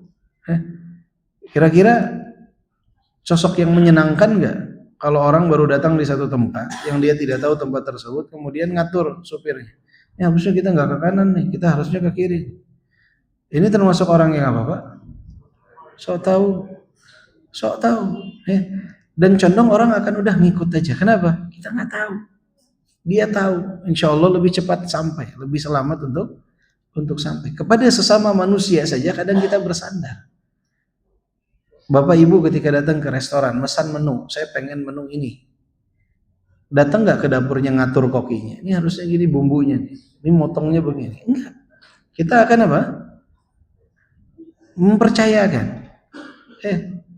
Kita percaya dia akan menghidangkan yang terbaik. Jika ke koki saja kita percaya, walillahil matsalul a'la, dia akan dapat menghidangkan yang terbaik. Padahal sesama manusia, kita dengan dia, kita nggak ngatur gimana cara dia bekerja. Yang penting kita mendapatkan sesuatu yang kita inginkan. Berarti apa ya ikhwah? Menyerahkan urusan kepada orang lain itu bukan tanda sebuah kelemahan, tapi tanda sempurnanya akal seseorang. Dia tahu mana yang harus dia lakukan, mana yang tidak. Mana yang harus dia perbuat, mana yang tidak. Jika kita menyerahkan kepada Allah a'lam dari segala sesuatu, Allah maha mengetahui segalanya, mana yang terbaik untuk kita, maka ini tanda kesempurnaan akal seorang hamba. Diserahkan kepada Allah. Manusia aja kita yakin dalam pekerjaan tertentu dia bisa menyelesaikan sesuatu yang terbaik untuk kita. Masa kita menyerahkan kepada Allah kemudian kita ragu Allah akan memberikan yang buruk bagi kita? Yakin Allah akan memberikan yang terbaik untuk kita. Serahkan kepada Allah. Tafwid al-amr ilallah. Yakin. Serahkan semuanya kepada Allah Subhanahu wa taala. Minta yang terbaik dari Allah. Ketika kita mengharapkan sesuatu, ya Allah, jika memang ini yang terbaik, takdirkan untukku. Jika tidak, palingkan dariku. Seperti itu. Antum misalkan mau menikah, sudah khitbah, sudah lamaran, ya Allah, jika memang fulanah ini yang terbaik untukku dan agamaku, mudahkan. Jika tidak, jauhkan. Gak peduli siapa ataupun siapa. Yang penting Allah ridha dengan pilihan kita. Serahkan kepada Allah Subhanahu wa ta'ala. Kepada manusia aja kita bisa menyerahkan beberapa urusan. Kita percaya saja sama dia. Kenapa kepada Allah jadi ragu? Aneh. Jadi jangan sampai kita ragu kepada Allah Subhanahu wa ta'ala atas pilihan yang Allah pilihkan untuk kita. Jadi sesuatu yang enggak sinkron, aneh itu ya, kepada manusia kita percaya kepada Allah. Antum naik pesawat misalkan, ya. pilotnya, dia bisa mengatur cara menerbangkan pesawat. Antum tidak punya ilmunya, kira-kira antum mengatur gak? Pilot salah nih kayaknya. Ya, datang ke apa? Tempat pilotnya, diketok pintunya, suruh. Nah, antum aja yang ngatur. Kira-kira selamat apa jatuh pesawatnya? Jatuh. Kenapa? Bapak-bapak lah sekarang. Bapak-bapak kan sering didampingi sama istrinya kalau bawa mobil.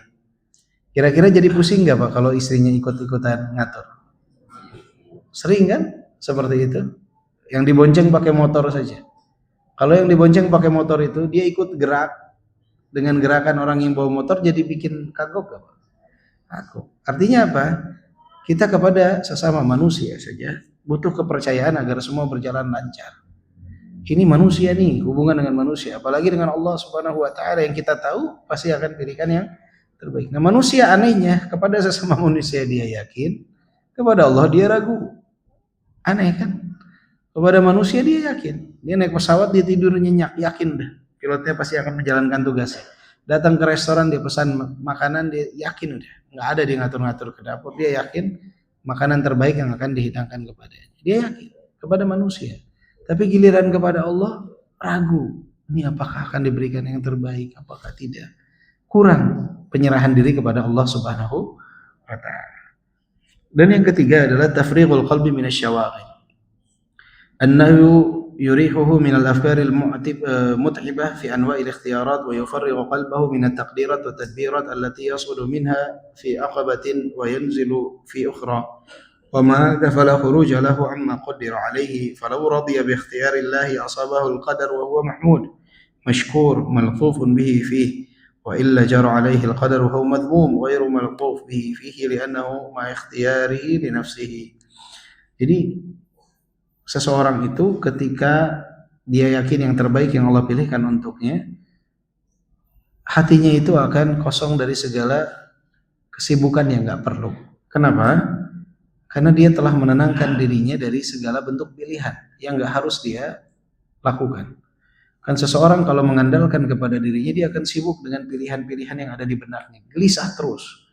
Tapi kalau dia sudah sandarkan kepada Allah, yakin Allah akan pilihkan yang terbaik untuk dia, hati dia akan tenang. Dia nggak akan risau, nggak akan kacau pikirannya. Dia akan tenang dan dia akan menerima takdir itu dalam kondisi dia bersyukur kepada Allah Subhanahu wa taala. Dalam keadaan dia bersyukur atas takdir tersebut. Berbeda halnya dengan orang yang dia sibuk pikirannya itu dengan hal-hal tadi yang tidak dia sandarkan kepada Allah Subhanahu wa taala. Ketahuilah dia tidak akan dapat kecuali apa yang telah ditakdirkan untuknya. Dan akhirnya karena dia tadi menginginkan sesuatu dan tidak dia dapatkan, akhirnya dia mendapatkan takdir itu dalam kondisi dia tidak merasa nyaman. Kenapa? Tetap yang akan terjadi apa yang Allah takdirkan. Kalau yang satu menyerahkan diri kepada Allah, kalau yang satu sibuk untuk mengatur mana yang kira-kira terbaik dalam versi dia. Sehingga ketika datang takdir itu dia dalam kondisi apa? Bahasa kitanya seperti terpaksa menerima takdir. Nggak nyaman kan? Nggak nyaman. Seseorang itu harusnya dia dapat menerima takdir dalam kondisi senang dengan takdir tersebut, bersyukur. Kenapa? Yakin ini pilihan dari Allah Subhanahu wa taala yang terbaik untuk dia. Nah, kadang kala banyak orang di antara manusia yang dia tidak mau mengosongkan hatinya dengan hal tersebut, sibuk dengan urusan yang bukan urusannya. Dan dia tidak akan dapat kecuali apa yang dia telah ditakdirkan untuknya. Akhirnya dia dapatkan hal tersebut dalam kondisi yang tidak menyenangkan baginya. Ini banyak terjadi. Orang-orang yang dia berpikir yang terbaik bagi dia itu B, dia dapatkan A. Dia merasa tidak nyaman menerima takdir tersebut. Padahal takdir itu sudah harus ditetapkan baginya. Allah kalau sudah menetapkan sesuatu kun fayakun, nggak ada yang bisa menolak. Maka lebih baik kita menerima dari awal sehingga kita merasa tenang hati, pikiran kita tidak kemana-mana. Jangan sampai kita mendapatkan sesuatu karena keterpaksaan. Itu sesuatu yang nggak enak. Terpaksa menerima sesuatu. Itu sesuatu yang nggak nyaman. Dan terpaksa ini sesuatu yang bagi seseorang tidak mengenakan. Kenapa? Karena dia merasa ini bukan pilihan dia. Kemudian kok dia dapatkan. Tapi kalau dia sadar yang pilihan Allah yang terbaik, dia nyaman-nyaman saja. Dia nyaman-nyaman saja. Jadi sama seperti ini, Pak. Misalkan kalau ada seseorang yang dia tumbuh dalam ketaatan kepada Allah Subhanahu wa taala. Ketika datang masa tuanya, ketika dia sudah lemah kondisinya, lemah penglihatannya, misalkan dia sudah tidak lagi melihat sesuatu yang diharamkan oleh Allah Subhanahu wa taala. Tapi dia menjalani itu semua dalam ketenangan. Kenapa? Karena memang dari semenjak muda dia menjaga pandangannya dari apa yang Allah haramkan. Sehingga di saat dia tidak melihat apa yang Allah haramkan pun, ya memang dalam kondisi bukan karena dia tidak mampu melihat apa yang diharamkan oleh Allah, tetapi memang dalam kondisi yang dia dari awal tidak mau melihat apa yang diharamkan saat dia mampu untuk melakukannya. Maka saat dia tidak mampu, dia akan menyambut hari itu dengan penuh ketenangan, nyaman dia. Beda halnya orang yang ketika dia mampu melihat sesuatu yang diharamkan oleh Allah, dia palingkan pandangannya kepada apa yang diharamkan oleh Allah. Ketika datang lemahnya penglihatan dia, akhirnya dia meninggalkan hal tersebut bukan karena kesadaran dia tentang keharaman hal itu, tetapi karena tidak mampu dia meninggalkan maksiat. Beda gak antara dua hal ini? Beda. Ada antum ingin melakukan kemaksiatan, kemudian antum sadar antum tinggalkan hal tersebut karena yakin ini yang terbaik, ketetapan dari Allah Subhanahu wa taala. Sama ada satu lagi yang dia meninggalkan kemaksiatan karena nggak bisa. Dia udah siapin nih, dia udah siapin tontonannya atau apanya, dia masuk ke kamarnya, tiba-tiba internetnya mati. Akhirnya dia meninggalkan kemaksiatan itu dalam kondisi apa? Kesal dia. Kenapa? Dia pengen sekali untuk bermaksiat, tapi tidak akan bisa bermaksiat kecuali dia tidak akan bisa melakukan apapun kecuali setelah tetapnya takdir dari Allah Subhanahu wa taala. Yang pertama meninggalkan maksiat dapat pahala dia. Yang kedua dia meninggalkan maksiat bukan karena dia ingin meninggalkan maksiat, tetapi karena ketetapan takdir yang mana dia tidak bisa melakukan kemaksiatan tersebut. Beda gak nilainya yang pertama dan yang kedua? Beda. Dia ingin tapi gak bisa. Ada ketetapan Allah. Allah lindungi dia dengan hal tersebut. Tapi nilainya berbeda. Keterpaksaan. Meninggalkan sesuatu yang padahal dia ingin kerjakan. Ya, kalau seseorang sadar semua itu telah Allah Subhanahu wa taala tetapkan, semua telah Allah Subhanahu wa taala takdirkan, kan lebih baik dia menyambut hal tersebut dalam ketaatan daripada menyambutnya dalam keinginan melakukan kemaksiatan. Dan lebih baik dia menyambut masa tuanya itu memang dalam ketaatan, bukan karena lemahnya dia untuk tidak bisa melakukan lagi kemaksiatan.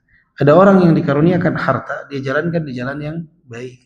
Ada orang yang dia ingin melakukan keburukan, tapi nggak mampu karena tidak adanya harta yang mendukung dia. Beda nilainya. Jadi sambutlah takdir itu dengan ketaatan kita, sambutlah takdir itu dengan penyerahan diri bahwa ini yang terbaik dari Allah Subhanahu wa taala. Sambutlah takdir tersebut dalam kondisi kita tenang, menyerahkan semuanya kepada Allah Subhanahu wa taala. Wa mata sahha tafwidhuhu wa ridha iktanafahu fil maqduril 'athfu 'alaihi wal lutfu bihi. Siapa yang betul-betul menyerahkan kepada Allah Subhanahu wa taala dan ridha terhadap ketetapan Allah, maka dalam takdir yang ditetapkan kepadanya itu ada kasih sayang Allah Subhanahu wa taala atasnya dan ada kelembutan Allah kepadanya. Fayasiru baina 'afwihi wa lutfihi, dan dia berada di antara kasih sayang dan kelembutan Allah Subhanahu wa taala. Fa atfuhu yaqihi ma yahdharuhu wa lutfuhu yuhawwinu 'alaihi ma qaddara. Jadi kasih sayang Allah Subhanahu wa taala itu dengan menjaga dia dari hal-hal yang keburukan yang ada, dan kelembutan Allah Subhanahu wa taala itu meringankan atas apa yang Allah Subhanahu wa taala menjadikan apa yang Allah Subhanahu wa taala takdirkan kepadanya menjadi mudah. Idza nafadha al-qadru fil 'abdi kana min a'zami asbabi nufudhihi tahayyuluhu fi raddihi. fala anfa'alahu min istislam. Jadi jika datang takdir buruk bagi seorang hamba, sebab utamanya itu adalah di saat dia ingin menolak takdir itu. Maka tidak ada yang lebih bermanfaat baginya kecuali dia berserah diri terhadap takdir yang telah ditetapkan baginya. Wa ilqa'i nafsihi baina yadayil qadar tarihan kal mayyitah, dan menyerahkan dirinya di hadapan takdir seperti mayit. Fa inna sab'a la yarda bi aklil jiyaf, karena binatang buas itu tidak ridha untuk memakan bangkai. Binatang buas itu tidak ridha untuk memakan bangkai. Artinya apa? Gambaran ini, fa inna sab'a la yarda bi aklil jiyaf. Binatang buas itu tidak ridha untuk memakan bangkai. Jadi kalau orang yang punya kekuatan, punya azimah, punya harga diri, dia itu tidak akan, binatang buas ini tidak akan memakan bangkai tanpa perlawanan. Ya udah, dapatnya ini aja. Karena dapatnya ini ya sudah, tidak seperti itu. Dia akan berusaha untuk mendapatkan itu dengan pengorbanan. Nah ini dianalogikan dengan takdir yang didapat oleh seseorang. Jadi seseorang yang punya keimanan, seseorang yang punya ketakwaan, dia ingin menyambut takdir tersebut dalam kondisi memang dia memilih itu untuk dirinya. Dia sandarkan kepada Allah Subhanahu wa taala. Karena ketika dia tidak menyandarkan kepada Allah Subhanahu wa taala, dia tidak ridha terhadap takdir tersebut, itulah yang akan menjadi takdir dia. Faham gak analoginya? Apa pusing? Pusing. Jadi gini, binatang buas ini kata Syekh kan, fa inna sab'a la yarda bi akli jiyaf. Binatang buas itu dia tidak ridha untuk memakan bangkai. Dia tidak ridha untuk memakan bangkai. Adanya ini ya udah terpaksa. Ini enggak bisa seperti itu. Jadi orang yang bertakwa itu dia ingin menyambut takdir Allah Subhanahu wa taala, itu memang dia menyerahkannya kepada Allah. Dia memang sudah menyandarkannya kepada Allah. Dia memang yakin ini yang terbaik dari Allah, sehingga dia ketika mendapatkan takdir tersebut, ya memang ini karena sudah juga ikhtiar dia untuk mendapatkan hal tersebut. Bukan orang yang berusaha mendapatkan sesuatu yang tidak diridhai oleh Allah, dia berusaha melakukan sesuatu yang buruk, dan dapatnya itu juga. Paham? Bingung kan? Paham tapi ngangguk-ngangguk. Apa ya analoginya yang mudah ya? Antum kalau sebagai binatang buas itu, dia senangnya berburu atau memakan bangkai? Berburu. Artinya apa? Dia yang menentukan tuh. Dia matikannya bagaimana, cara mematikannya bagaimana, dia ingin ada perjuangan untuk mendapatkan hal tersebut. Betul. Dia nggak ridho memakan apa? Bangkai, harga dirinya dong. Jadi dia ingin mendapatkan sesuatu yang diinginkan tapi lewat jalan yang indah, gitu, jalan yang baik. Nah, kita sebagai seorang manusia kalau mengaku beriman dan bertakwa, kita ingin menyambut takdir itu karena memang kita menyerahkannya kepada Allah Subhanahu wa taala. Sehingga ketika Allah tetapkan pun kita ridho dengan hal tersebut. Ya. Beda halnya dengan orang yang berusaha untuk melakukan sesuatu yang bertentangan dengan keridhaan Allah Subhanahu wa taala. Kemudian dia dapat sesuatu tersebut, mau nggak mau kata Allah, aku yang menetapkan, aku yang menakdirkan. Akhirnya dia menghadapi takdir tersebut bukan atas pilihan dia untuk menyandarkan kepada Allah Subhanahu wa taala. Maka orang yang beriman ketika dia menyandarkan kepada Allah, dia akan menyambut takdir itu dengan penuh kebahagiaan. Dan Allah Subhanahu wa taala mengaruniakan kemudahan bagi dia, kenyamanan bagi dia, diberikan kesabaran, keyakinan bagi dia untuk menghadapi takdir tersebut. Karena memang dia sudah sandarkan kepada Allah, dia yakin yang terbaik dari Allah. Dia nggak pusing dengan pilihan-pilihan tadi, dia serahkan semuanya kepada Allah. Beda halnya orang yang tadi nih, dia mendapatkan sesuatu itu karena keterpaksaan. Contohnya adalah tadi, ya udah mau nggak mau ini, dia udah milih, udah sejauh-jauhnya milih, udah ribut, sibuk dengan urusan dia, dengan segala jalan keharaman yang dia lakukan, yang didapat itu juga, yang didapat itu juga. Sama seperti jalan mencari rezekinya dia. Orang yang bertakwa itu ketika dia mencari rezeki, dia cari jalan mana yang diridhai oleh Allah. Dia tempuh, dia berikhtiar, dia ambil jalan tersebut. Berapapun yang Allah pilihkan untuk dia akan sambut dengan senyuman. Kenapa? Karena dia telah menjalankan tugas dengan baik. Kenapa? Ini semua adalah jalan yang Allah perintahkan. Beda halnya dengan orang yang menempuh jalur kemaksiatan. Segala jalan dia dapat, dia sembuh, dia cari. Dapatnya itu juga. Nggak berubah. Akhirnya yang pertama itu mendapatkan rezeki lewat jalur kemuliaan, yang kedua dapat rezeki lewat jalur kehinaan. Binatang buas itu nggak akan bangkai.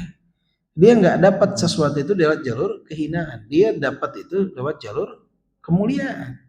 Itulah bedanya.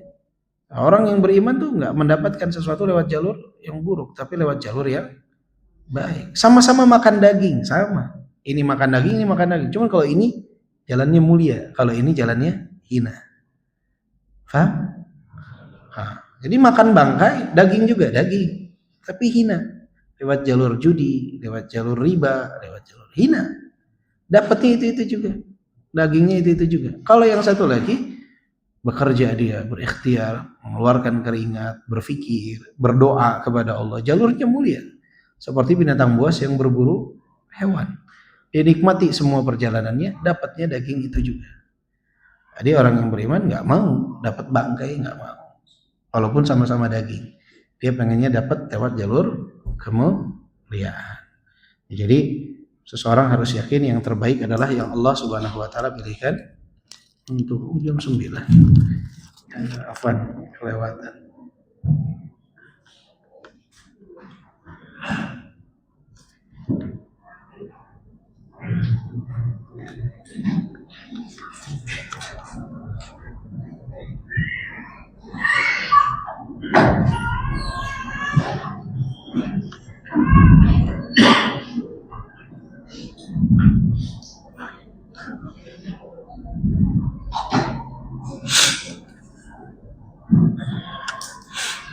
Ini ada pertanyaan.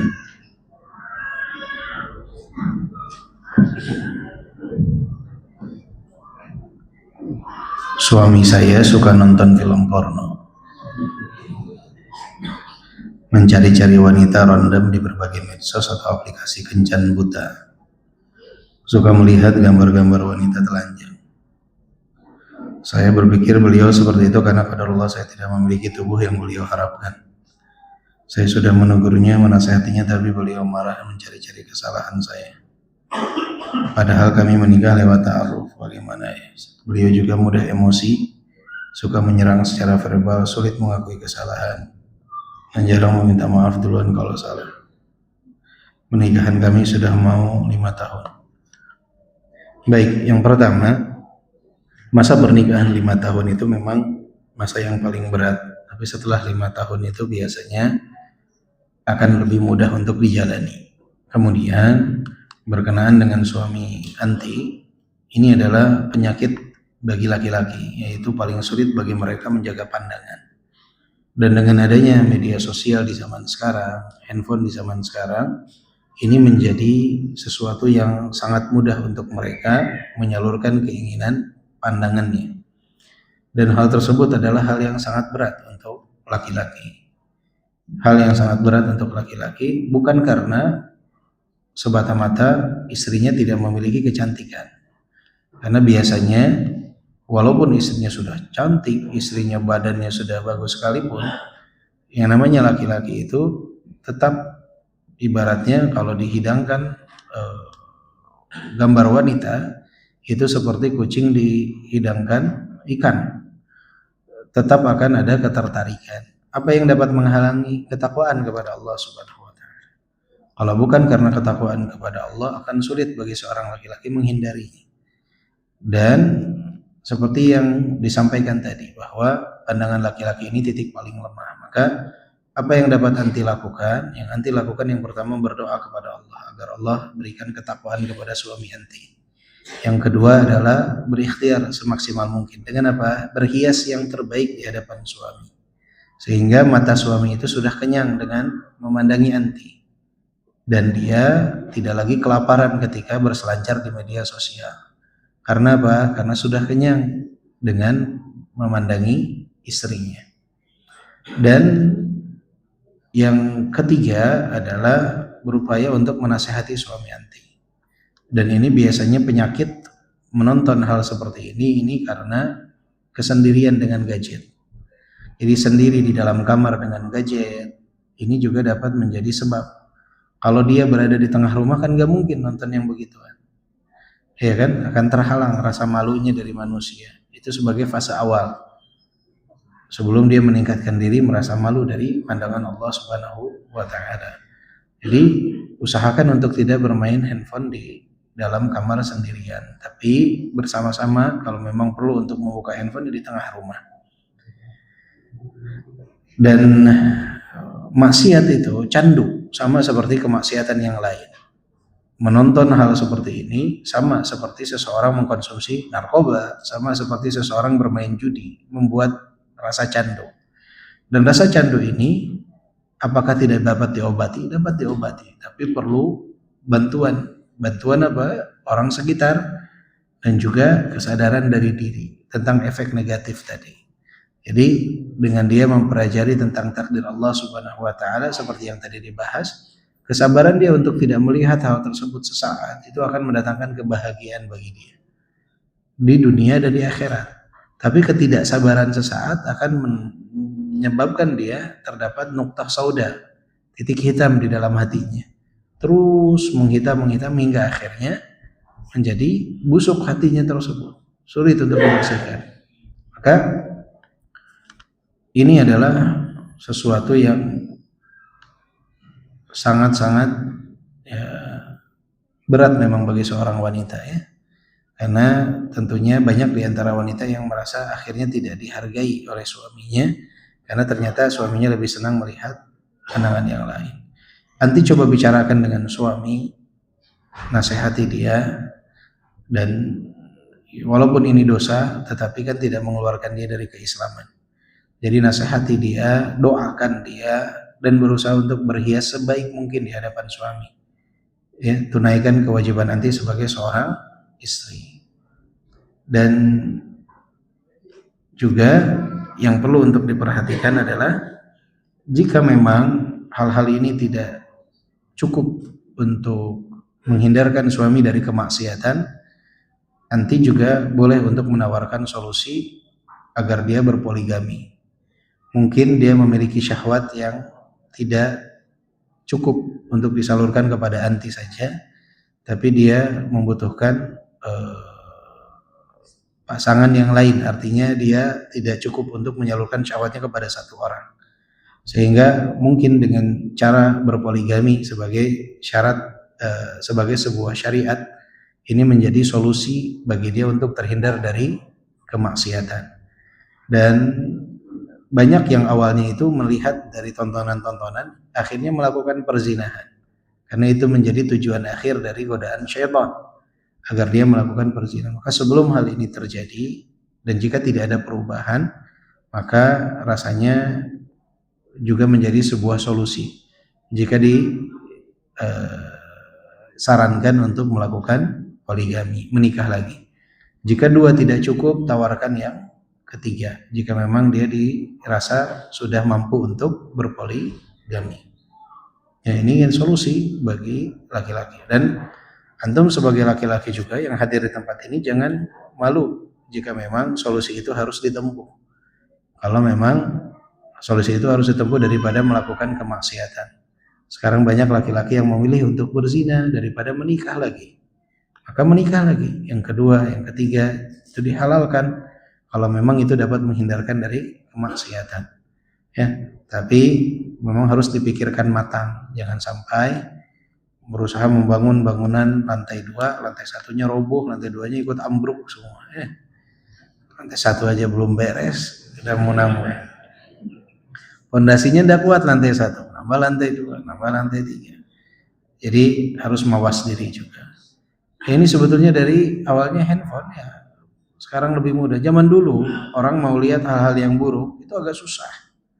Zaman dulu orang itu harus berburu CD, DVD, VCD. Ya, terus dia juga perlu ruangan khusus, perlu kamar, perlu TV.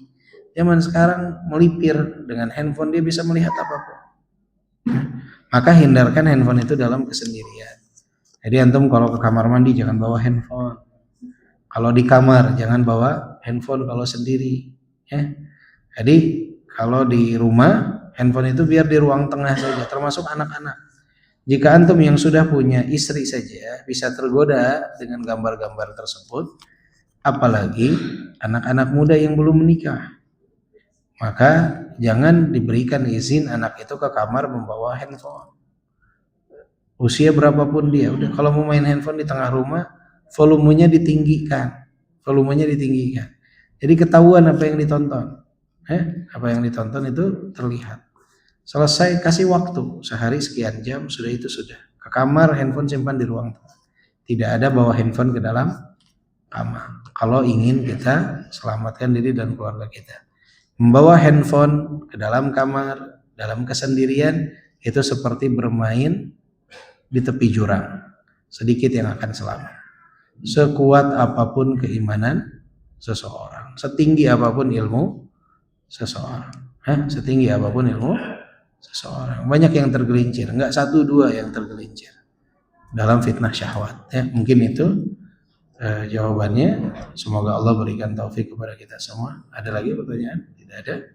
Baik, insyaallah semoga Allah berikan taufik kepada kita. Subhanakallahumma wa bihamdika, asyhadu an la ilaha illa anta, astaghfiruka wa atubu ilaik. Alhamdulillahirabbil alamin. Assalamualaikum warahmatullahi wabarakatuh.